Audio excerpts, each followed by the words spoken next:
E o tema de hoje é como ser um piloto certificado e ganhar dinheiro com isso. Hoje nós estamos aqui com o Paulo Campos da Exafly e esse é mais um Super Podcast. Diretor, roda a vinheta.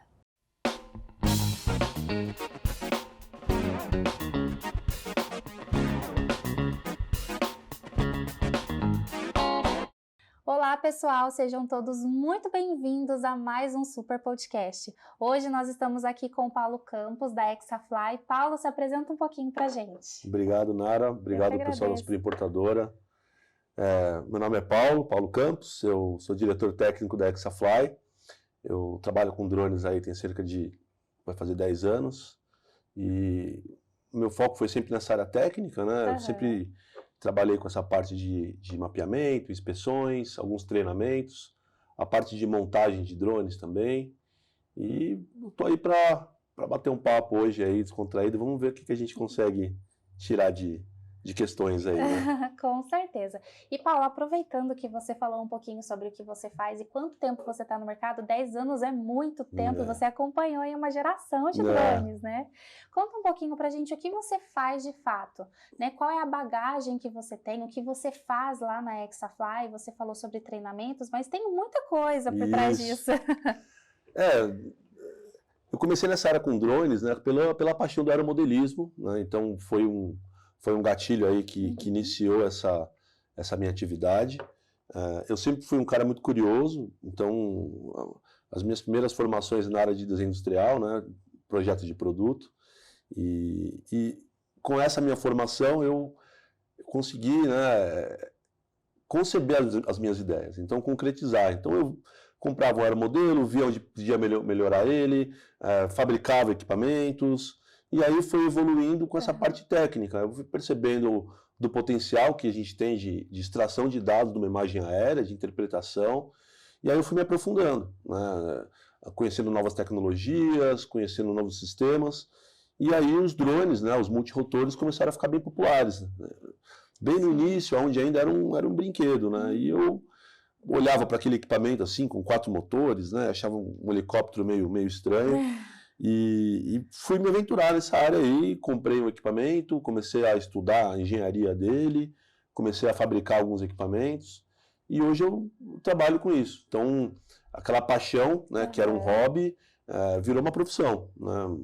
Sempre buscando essa parte de conhecimento, como que o drone se pode agregar no dia a dia de um profissional. Então, foi o que me trouxe esse conforto e esse prazer de trabalhar com o segmento dessa área, naves não tripuladas, né? Com certeza. E bom, ao longo desses 10 anos e de tudo isso que você fez, você deve ter uma história engraçada para contar pra gente. Eu tenho algumas histórias, assim.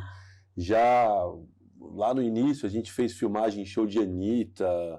Assim, no começo a gente pega de tudo, né? Então a gente vai tentando galgar ali um caminho interessante para a gente construir a nossa história, né? Então essa parte de publicidade, queda com drone. Poxa, uma vez eu fui fazer uma imagem numa cachoeira, aqui em Cachoeirinha, e, poxa, eu tava fazendo um take ali do cara fazendo um rapel e tal, e o drone caiu na água, e aí você fica com aquela cara de tipo... Ai, meu sabe, Deus, o que eu vou fazer? o pessoal vem perguntar, sabe... O que aconteceu? Quebrou? E agora? Qual foi o prejuízo? Né? Sempre tem, né? Então, existe um risco, né, da gente usar os drones em geral. E quando eu estou dando curso, muitos alunos perguntam, né? Pô, professor, você já perdeu o drone? Eu sempre respondo com outra pergunta, né? Eu falo, de qual valor você quer escutar a história? Porque a gente tem história de dronezinho de brinquedo até... De telinho até... até asa fixa, equipamentos que acabaram dando algum tipo de pane, a gente acaba perdendo, né?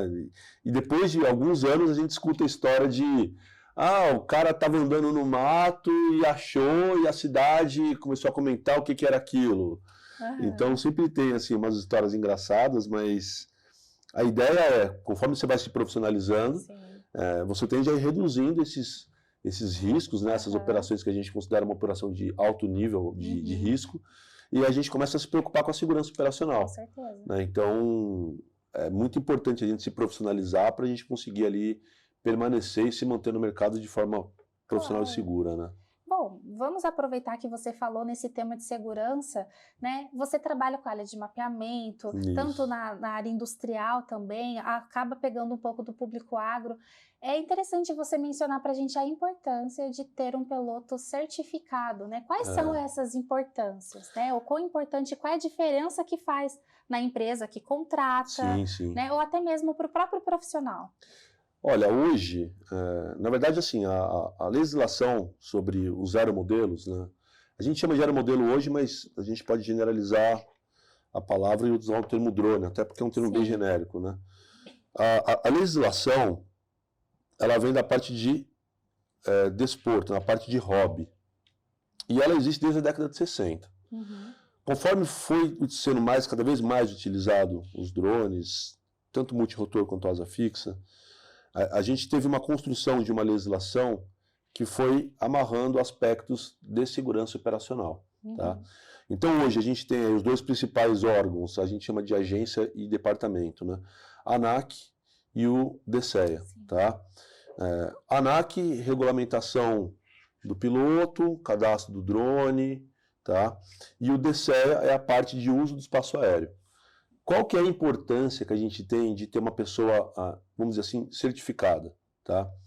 Primeiro, um piloto não certificado, a seguradora não consegue pagar caso tenha um sinistro. Então é importante que esse piloto tenha um cadastro feito. A lei hoje, ela não exige para classe 3, operadores de drone classe 3, até 25 quilos, ela não existe nenhuma comprovação de capacitação técnica.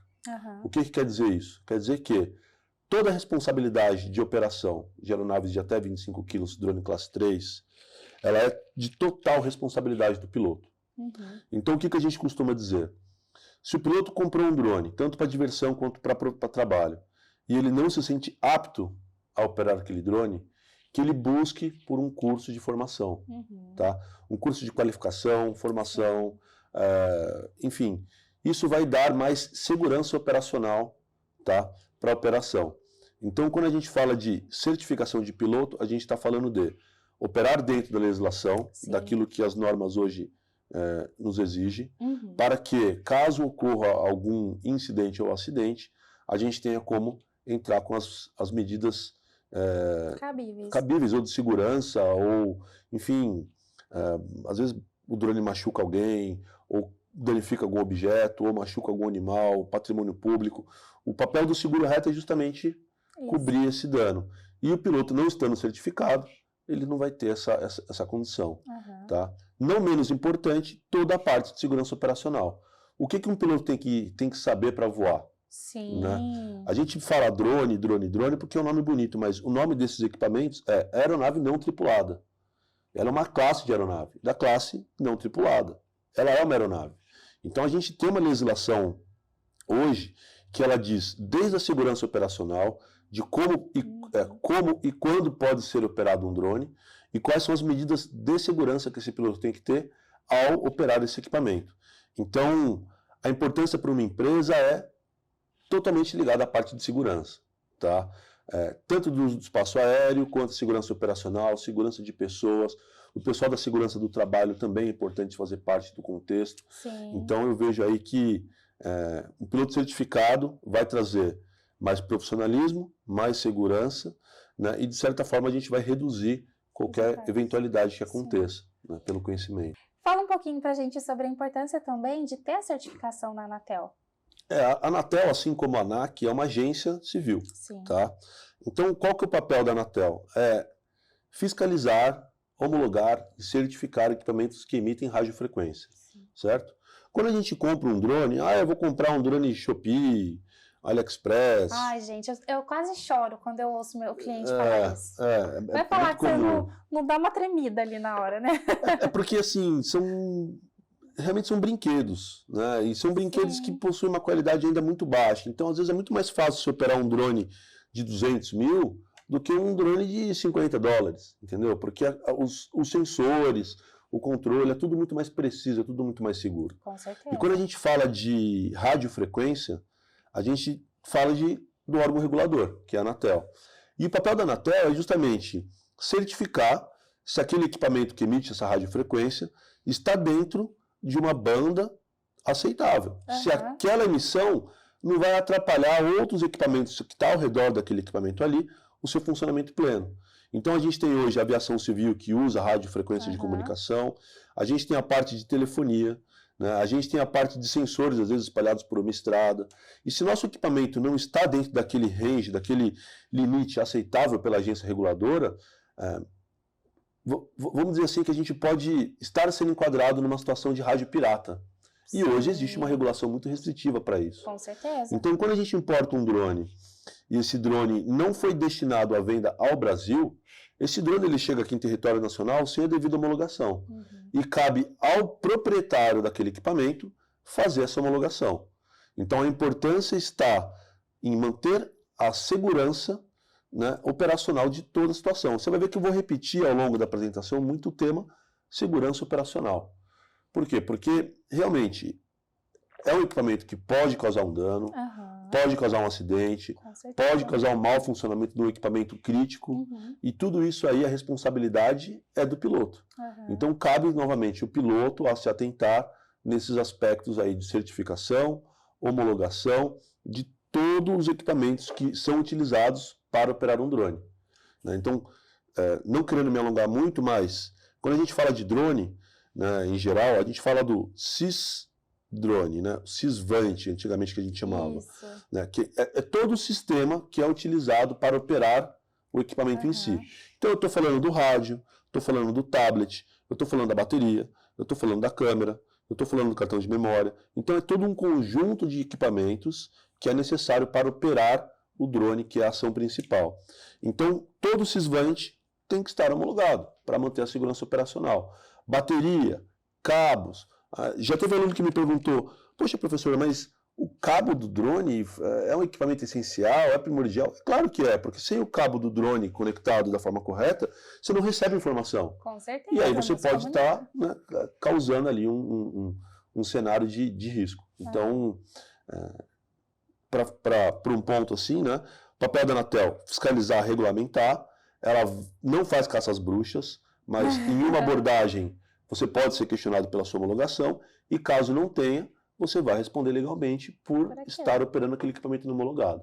Então a devida importância tem que ser dada para a Anatel. Muita gente acaba esquecendo, pensa só em ANAC e DCEA e esquece realmente do sistema de rádio. E fora que dependendo das autorizações que ele vai solicitar em outros órgãos, sem a Anatel ele também não consegue. Sem a Anatel ele não consegue. Registro, o próprio seguro do drone... O reto é obrigatório. É obrigatório você ter o Anatel. Então, importou um drone, procurou pela caixa dele, olhou no drone em si, não viu o selo da Anatel, busque alguém que faça homologação.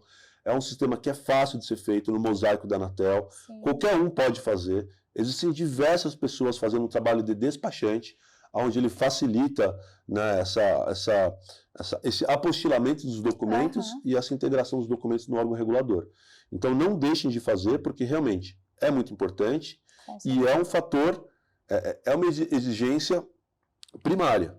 Ao ser abordado por um órgão de segurança pública, ele vai perguntar, vai buscar o selo da Anatel no drone. E não estando lá, você vai responder de acordo com o que diz ali a contravenção penal. Aproveitando que o Paulo mencionou sobre o registro na Anatel, se você que está assistindo a gente possui um drone e não identificou o selo da Anatel no seu equipamento, a Superimportadora ela presta esse serviço. Então busque por Superimportadora, Instagram, Facebook, lá tem os nossos canais de atendimento, até mesmo o nosso próprio site e com certeza os nossos consultores vão te dar toda a assistência necessária. E Paulo, voltando agora um pouquinho sobre o DCEA. Lá no DCEA você precisa solicitar uma autorização, certo? E como que é essa autorização? Como que é esse processo de entrar no site? Quem pode cadastrar? Quem não pode? O que é importante, né? Quando a gente fala de cadastro de drone, a gente está falando de ANAC e de DCEA. O cadastro do drone, do proprietário do drone, ele é feito no sistema da ANAC, tá? O sistema da ANAC ela vai gerar um certificado falando que aquele drone é um drone cadastrado para fins profissionais ou recreativos. Esse documento ele vai ser anexado no sistema de cadastro do DCEA. Tá? Quando você tiver um drone cadastrado no seu sistema do DCEA, no SARPAS, você já consegue fazer as solicitações de uso do espaço aéreo. Esse cadastro ele pode ser feito tanto em pessoa física, quanto em pessoa jurídica, quanto em órgãos públicos, tá? E aí a gente vai ter agências, órgãos públicos, outorgas, superintendências, etc. Tá? Dentro desse contexto, a gente vai ter o cadastro da pessoa física, onde é um proprietário, um autônomo, que ele cadastra o drone dele no nome dele. Se ele é dono de uma empresa, ele pode cadastrar o drone no CNPJ da empresa dele. Sim. E compartilhar esse cadastro com um piloto também cadastrado no sistema. Tá? Quando o piloto ele é cadastrado no sistema, é gerada uma matrícula de piloto. Esta matrícula pode ser compartilhada com diversas aeronaves. Então, um cadastro pode ter várias aeronaves compartilhadas com vários pilotos e aí podendo fazer a solicitação de uso do espaço aéreo. Tá? Então, quando a gente fala de solicitação de uso do espaço aéreo, destinando ao DCEA, que controla o uso do espaço aéreo, e é uma solicitação que é feita por meio de um site, tá? no site do SARPAS, e esse site você vai preencher a localidade que você vai operar o drone, a altura que você vai operar aquele drone, respeitando o teto operacional, a distância que o drone vai estar do operador, o tipo de operação, se é uma operação com alcance visual, com extensão do alcance visual, sem o alcance visual, seja lá qual for ela, a operação vai ser descrita nessa solicitação. Altura, distância, data, hora, o piloto, e aí vai ter um campo de observações que você pode ali detalhar o que vai ser feito. Tá? Dependendo do local de operação, esse voo pode ser autorizado na hora, sem nenhum tipo de análise, ou, se existe algum tipo de risco, ele pode passar ou por uma análise, vamos dizer assim, automática, o computador faz essa análise, ou por uma análise humana. Assim, quanto mais próximo de uma região de risco, maior vai ser o nível de critério que essa análise vai passar. Em alguns casos, próximos a aeródromos, por exemplo, você tem autorizações que podem demorar até 18 dias para ser emitida. Por quê? Porque dentro desse prazo de 18 dias, é necessário muitas vezes a emissão de um NOTAM, que é um alerta para os pilotos em geral, que informa que haverá uma operação de drone ou uma condição adversa naquela localidade. Então, é muito importante os pilotos que vão operar, antes de fechar um contrato com o cliente, antes de falar para o cliente se dá para voar ou se não dá para voar, verificar as questões de segurança operacional.